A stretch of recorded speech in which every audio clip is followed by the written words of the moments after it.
They tell you the law is blind, but nobody ever tells you how loud it gets when it finally opens its eyes. And I learned that the hard way on a quiet afternoon that was supposed to be nothing more than a photo, a smile, and a walk home. 3 minutes, that's all it took.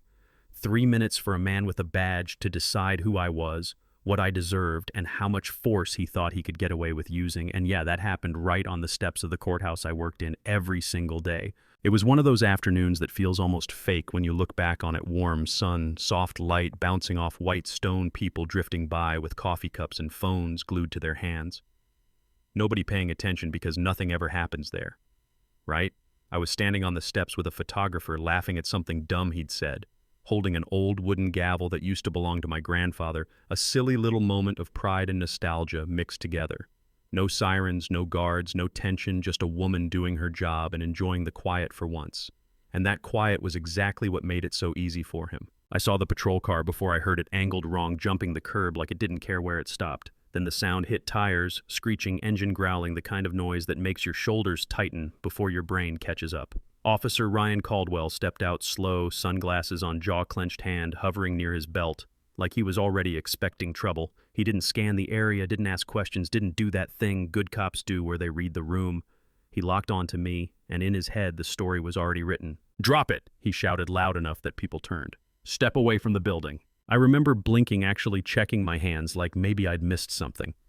Drop what? Step away from where I looked at him and said, calm as I could manage. "Officer, I'm on public property. What seems to be the problem?"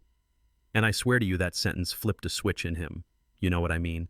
Like the second you don't sound scared, some people take it as disrespect. He walked closer fast now. "I'm not asking you again. You're brandishing a weapon and disturbing the peace." A weapon. I almost laughed, but the look on his face stopped me. He believed it, or maybe he needed to believe it. The photographer shifted behind his camera, uneasy, but he kept filming, instinct kicking in. My heart started beating harder, not because I thought I was in danger yet, but because I recognized the look.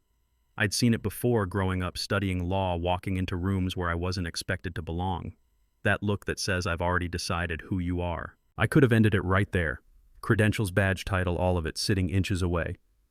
But something in me hesitated. I wanted to see how far this would go if I were just another woman, just another citizen. So I said, "I'm not resisting, and I haven't committed a crime." And that's when his face hardened, like I'd confirmed something ugly in his mind. I said, "Drop it," he snapped, and then he lunged. No warning, no pause, just hands on my wrist, twisting my arm back hard enough that the pain stole my breath. The gavel slipped from my fingers and hit the stone steps with a hollow crack that echoed way louder than it should have. People gasped. Someone yelled, "Hey, phones," came out. Caldwell kicked the gavel aside like it was trash. "That's evidence," he barked. "You're under arrest." For what I said, my voice shaking now, anger and shock tangled together. For standing still, resisting, and disorderly conduct, he said, already pulling cuffs. Cold metal snapped around my wrists, tight. I remember staring at them, thinking how absurd it was. Wrists that had signed warrants, wrists that carried authority, now bound by someone who didn't even know my name. The photographer kept shooting. Caldwell noticed and pointed at him, finger trembling. "Turn that off," he warned. "That's obstruction." The camera stayed on. Thank God it did. He marched me down the steps like he was proud, like he'd just scored a win. I wasn't crying, I wasn't screaming, I was cataloging everything, every word, every shove, every violation. Because when you've been underestimated your whole life, you learn to remember. And just when I thought it couldn't get more surreal, the doors behind us opened. Slow, heavy, loud enough that everyone froze. Judge Martin Hale stepped out, flanked by 2 federal marshals, and the look on his face stopped Caldwell mid-stride. "What do you think you're doing?" Hale asked, his voice calm but sharp enough to cut stone. Caldwell didn't even turn all the way.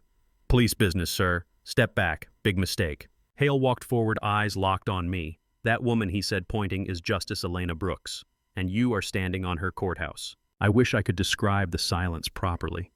It wasn't quiet. It was heavy, like the air itself had weight. Caldwell's face drained of color so fast it was almost impressive. His mouth opened. Nothing came out. His hands started shaking, keys slipping from his fingers and clattering on the ground. Yeah, that happened.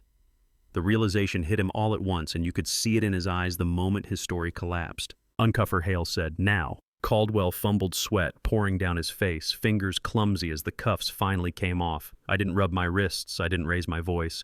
I looked him straight in the eye and said, "I'll see you in court," as the plaintiff. And for the first time, he really saw me. What followed was fast and brutal. Badge pulled, gun seized, internal reviews that didn't stop where they usually do. Investigators dug and they found exactly what you'd expect when someone like that goes unchecked for years. Complaints buried. Use of force reports that all sounded the same.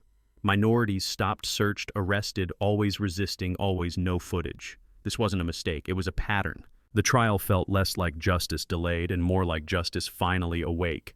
Videos played, photos blown up on screens, audio slowed down so every word landed. The defense tried to call it a misunderstanding, a split-second decision, but nobody bought it. The jury saw what I'd felt on those steps, the sneer, the aggression, the belief that the badge made him untouchable. The verdict came down hard. Millions in damages, termination for cause, pension gone, not suspended, not reduced, gone.